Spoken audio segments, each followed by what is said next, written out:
தினம்தோறும் விளக்கேற்ற நல்ல எண்ணெய் இதயம் நல்லெண்ணெய்.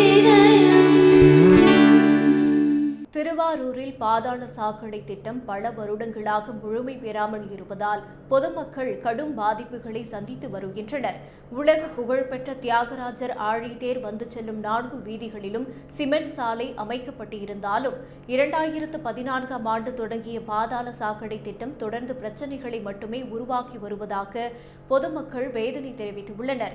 நகரின் பல பகுதிகளில் அடிக்கடி சாக்கடை நிரம்பி சாலைகளில் வழிந்து ஓடுவது வழக்கமாகியுள்ளது.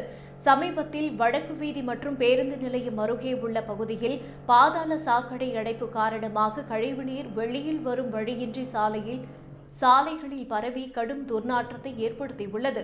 புகழ்பெற்ற வணிக நிறுவனங்கள் அமைந்துள்ள இந்த பகுதியில் வருவதற்கு மக்கள் அச்சம் கொள்கின்ற நிலை உருவாகியுள்ளது. இதுகுறித்து அதிகாரிகளுக்கு தகவல் தெரிவித்த பிறகே நடவடிக்கை எடுக்கப்பட்டு தற்போது சாக்கடை அடைப்பை நீக்க ஹிட்டாச்சி இயந்திரம் கொண்டு சிமெண்ட் சாலை பெயர்ந்து எடுக்கும் பணி நடைபெற்று வருகிறது. இதனால் சாலைகள் சேதமடையும் நிலையில் உள்ளன. முக்கியமாக திருவாரூர் நகரில் தினமும் ஒரு பகுதியில் பாதாள சாக்கடை அடைப்பு ஏற்பட்டு அதை சரி செய்ய அதிகாரிகள் பணிபுரிய வேண்டிய சூழல் தொடர்கிறது. இதற்காக பொதுமக்களிடமிருந்து ஆண்டுதோறும் கட்டணம் வசூலிக்கப்படுகின்றன.